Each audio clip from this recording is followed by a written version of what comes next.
Hello my dear friends, Tripathi Guru channel में आपका स्वागत है। आज मैं फोटोसिंथेसिस का लेक्चर 3 लेकर आया हूं। आज हम बात करने वाले हैं लाइट हार्वेस्टिंग कॉम्प्लेक्स की और फोटो सिस्टम की। सबसे पहले हम देखेंगे क्वांटासोम्स क्या होता है। क्लोरोप्लास्ट के अंदर जो ग्राना होता है उसके अंदर पिगमेंट मॉलिक्यूल्स होते हैं, उसको हम कहते हैं क्वांटासोम्स। इसके अंदर सारे पिगमेंट्स होते हैं like chlorophyll A, chlorophyll B, carotenoids and xanthophylls. Of course अगर हम पिगमेंट्स की बात करें तो क्लोरोफिल ए जो मॉलिक्यूल्स है वो मेन पिगमेंट होता है जिसको हम एसेंशियल पिगमेंट्स बोलते हैं, और एक्सेसरी पिगमेंट्स में बाकी सब आ जाएंगे कैरोटीनॉइड्स, ज़ैंथोफिल्स एंड अदर मॉलिक्यूल्स। हम बात कर रहे हैं इस पॉइंट की। अब देखिए, ये बात है क्लोरोफिल ए। क्लोरोफिल ए को हम रिएक्शन सेंटर बोलते हैं, और इसके सारे चारों तरफ जो रेड कलर के मॉलिक्यूल्स दिखाए हैं ये डिफरेंट पिगमेंट्स मॉलिक्यूल्स हैं like other molecules. Chlorophyll B हो सकता है, कैरोटीनॉइड्स हो सकता है, ज़ैंथोफिल्स हो सकता है। सबका काम क्या है? सनलाइट को ट्रैप करना है। और किस फॉर्म में? तो फोटोन के फॉर्म में। तो फोटोन के फॉर्म में सनलाइट को जब ट्रैप करते हैं तो सारे पिगमेंट मॉलिक्यूल्स उसको अल्टीमेटली कहाँ भेजते हैं? तो रिएक्शन सेंटर पर, क्लोरोफिल ए के पास। तो हम की पॉइंट्स में अगर देखेंगे तो फोटोन जो है वो बेसिकली एनर्जी मॉलिक्यूल्स है, और सारे लाइट अल्टीमेटली ट्रैप करके मेन रिएक्शन सेंटर के पास भेजते हैं, उसको कहते हैं क्लोरोफिल ए मॉलिक्यूल्स।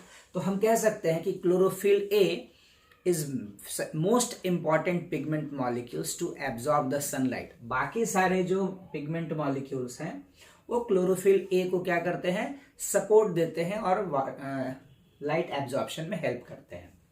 अब हम बात कर रहे हैं कि क्लोरोफिल ए अगर रिएक्शन सेंटर है और जब सनलाइट फोटोन के फॉर्म में लाइट यहाँ पर आता है तो यहाँ पर इलेक्ट्रॉन का एक्साइटेशन शुरू होता है और प्राइमरी इलेक्ट्रॉन एक्सेप्टर के पास वो एनर्जी जाता है।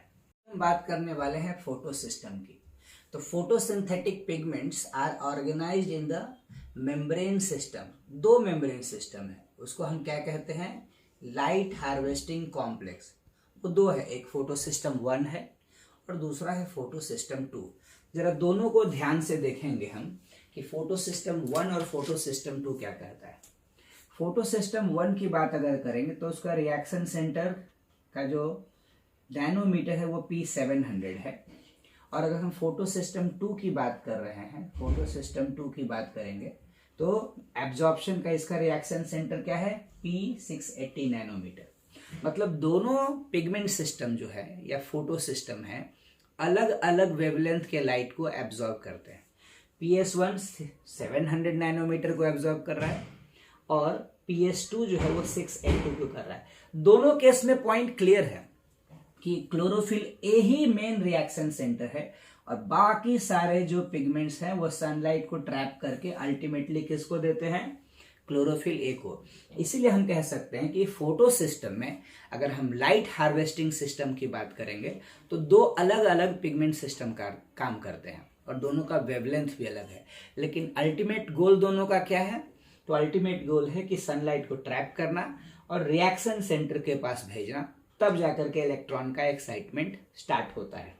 तो इसके बाद जो हम लेक्चर पढ़ने वाले हैं वो हमारा टॉपिक होने वाला है एक्चुअली में लाइट रिएक्शन,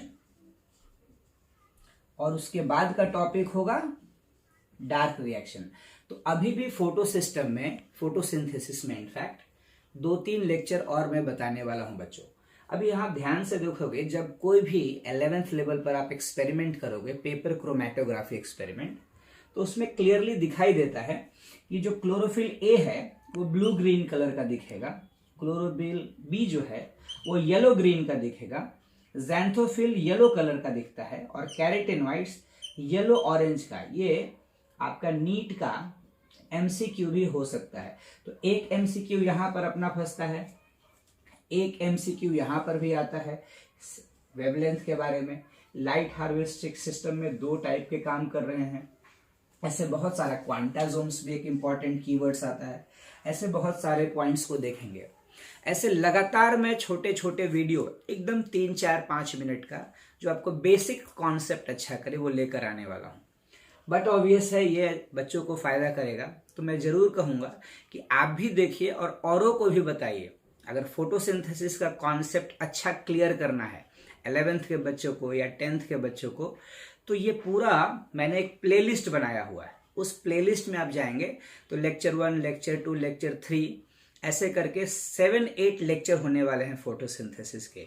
वो पूरा एक सीरीज देखने के बाद 10th के बच्चों को या 11th के बच्चों को फोटोसिंथेसिस में कोई भी डाउट नहीं हो सकता है। अगर कोई डाउट होता है तो आप YouTube पर मैसेज कीजिए, मैं उसके ऊपर भी वीडियो बनाऊंगा। Thank you very much.